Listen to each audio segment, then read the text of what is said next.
so it's 7 a.m. My whole body hurts.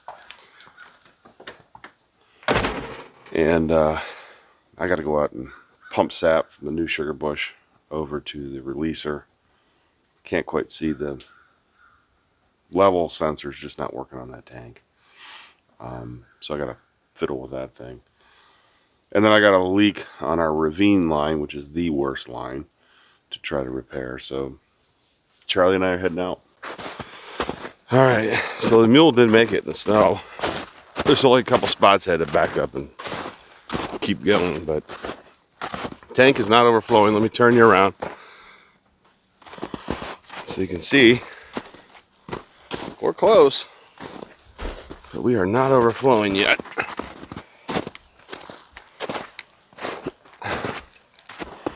So definitely ran last night. Here we go. Definitely ran. Let's start pumping up.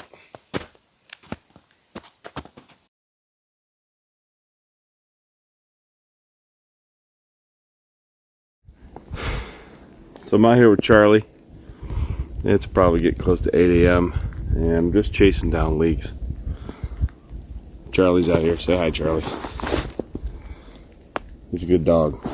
So I'm out here chasing leaks, and I'm looking for this one. And these are one of those, it's just an experience thing. Let me turn you around.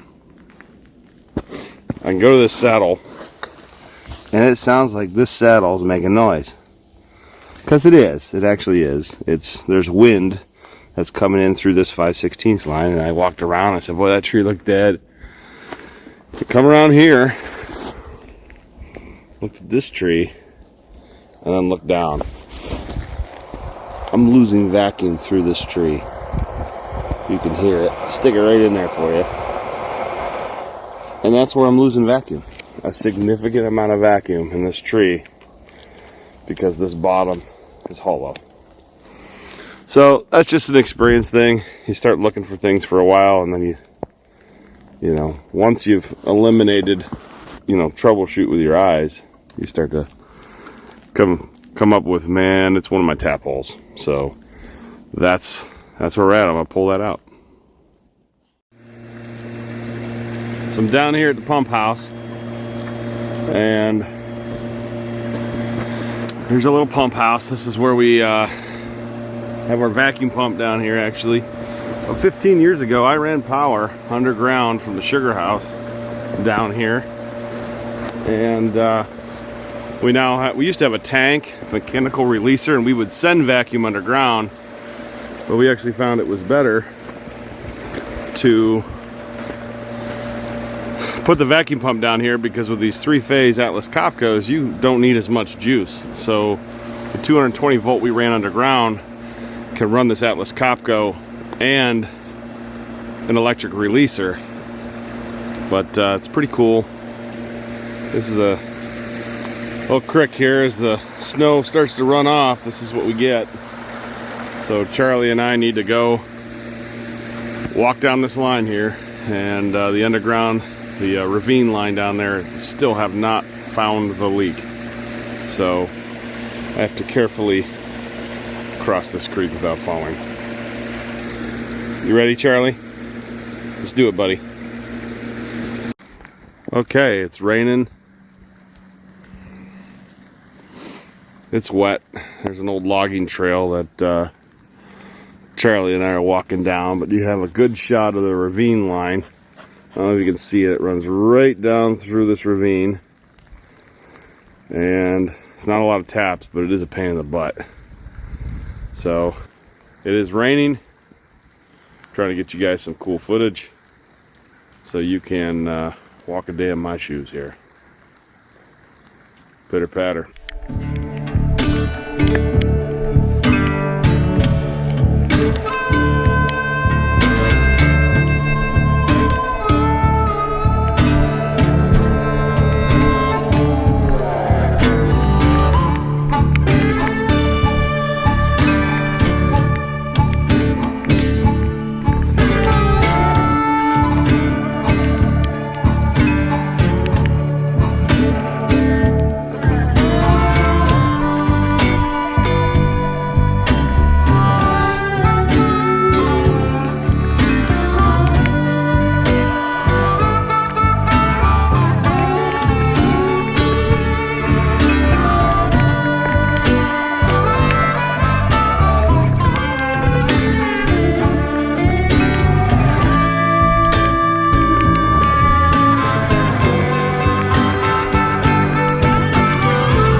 here, very almost back of the property at the farm, and just found a leak. Thinking about going across this ravine since I'm out here already.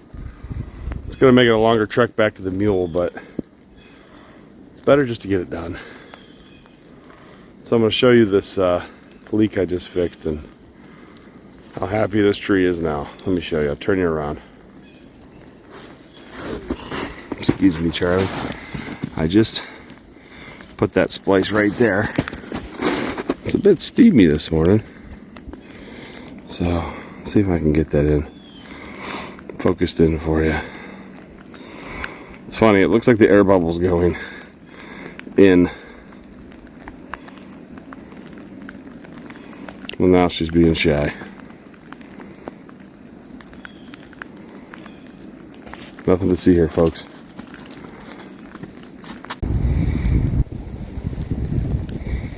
There she goes.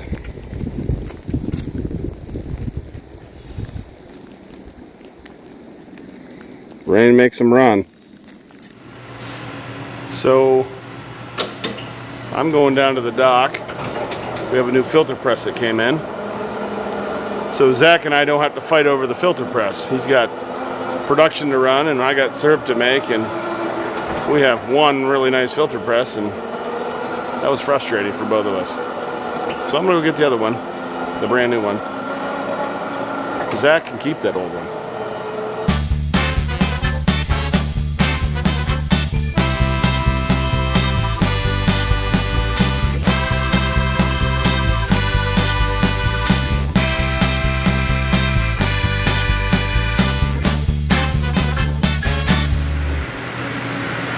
All right, Kev. Yes, sir. You ready to fire it? We're getting ready. You said you're always a little nervous. Always nervous. Lighting off 3 million BTUs. I think we got juice in every compartment. That's all that matters, right? Yeah, let's check it out. We'll definitely need to get our cart for our bricks. And I know we need paperwork. We got to get all the paperwork. So we are ready. A little deep in our pants. Yeah.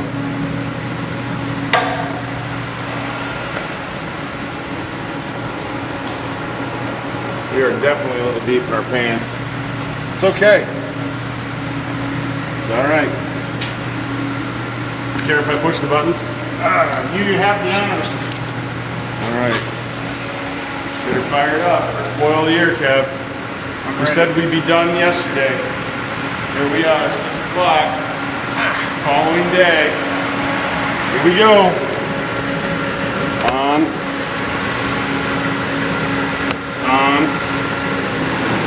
You hear it.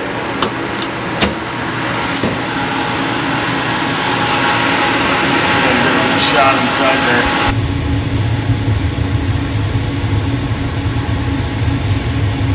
So this unit on the top of the evaporator is called the steam away.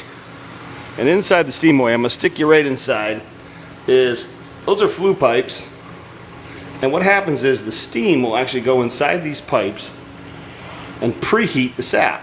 So right behind me here is a concentrate tank. This is where we take the sap that we have run through our reverse osmosis and concentrated it up with sugar. So if we start with 2%, we want to boil it like 17, 18%, which takes less time to make a gallon of maple syrup. This concentrate tank feeds, I'm going to turn you around, this float box. This float box controls the level. So I can turn this little dial if I want it deeper or more shallow. I can dial this in. That maintains the level in the steam away.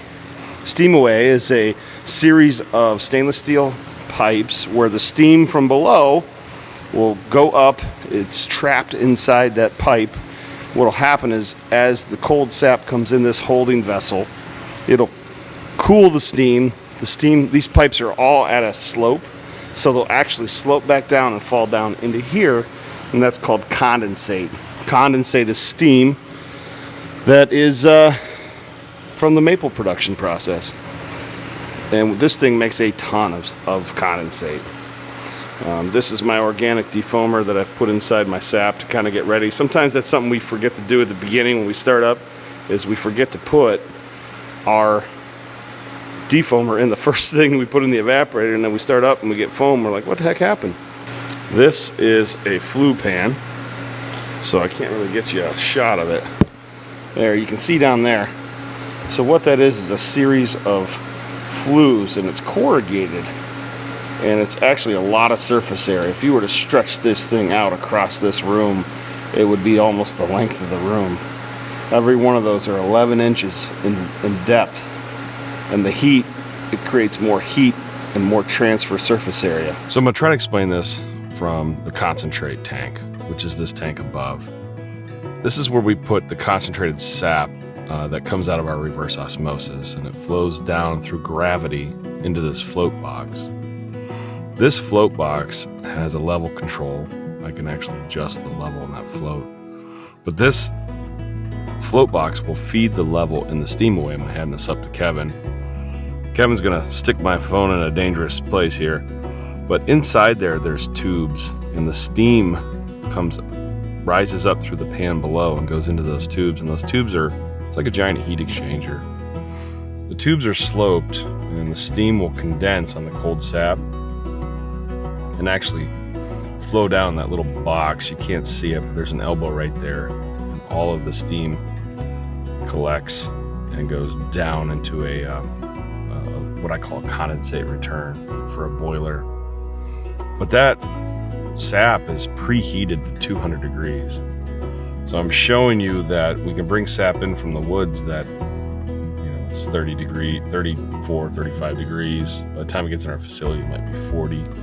But taking sap that's 200 degrees and putting it into a flue pan, which is doing most of the work. So this evaporator is a 4x14. This is a raised flue max flue pan. And there's 11-inch flues, and there's a violent boil. So I kick that off every now and then just to make sure, I'm paranoid that something's going to plug the flow of sap. You can adjust the height of the flue pan by raising or lowering that float box, or the float in the float box, I'm sorry. So here's a violent boil in the back pan. So it's interesting, sap that comes out of a tree is clear, but the finished product is brown. And that's due to caramelization, where actually in this machine is where the flavor is developed for maple syrup. So you want good, fresh, clean sap, and then this machine is caramelizing maple. Like, maple syrup is a form of caramel. And that's what we do, is we actually sell caramel. Those trays right there collect condensation from up above, and it drips down, catches it, and slopes to a drain, and ends up in the same place that the condensate from up above goes. This is our site level. We want to, the red line is a O line. That's the top of our flues. We like to know where our level is. Had a scare, so that's why that piece of equipment has been upgraded with the site level. The flue pan feeds the front box to, this is actually the syrup pan float. So it's getting closer and closer to syrup, caramelizing in that flue pan. The sap comes from the flue into the float box. The level's controlled. Then it flows down this pipe to the front pan. And we have the ability to change the flow by reversing. Because when you're running a lot of syrup, you can create a lot of mineral, and you want to be able to reverse the flow. So the heat is coming to the front pans first. So you can see a decent boil. But I want to show you that the syrup follows these troughs and these channels. Comes around, goes through here, goes in, crosses over, comes back down, goes into this pipe, and it's basically taking the longest path possible. And as it's going, the gradient's changing to become closer and closer to maple syrup.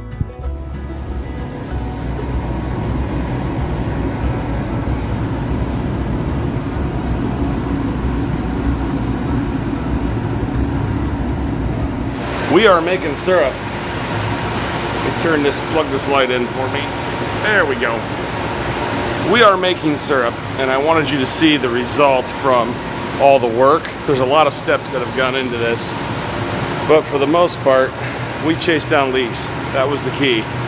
It's pretty much the most important sap run of the maple season is to tighten up your tubing, get everything ready, and I'm kind of teasing our next episodes a little bit because we are making syrup. So I got Kevin here. He's my wingman when boiling. Turn him around here. Kevin is manning the station. That's hard to do. There's only two types of sugar makers. The ones that have burned pans and the one that will do so in the future. Not looking forward to that. No, it's not a fun feeling.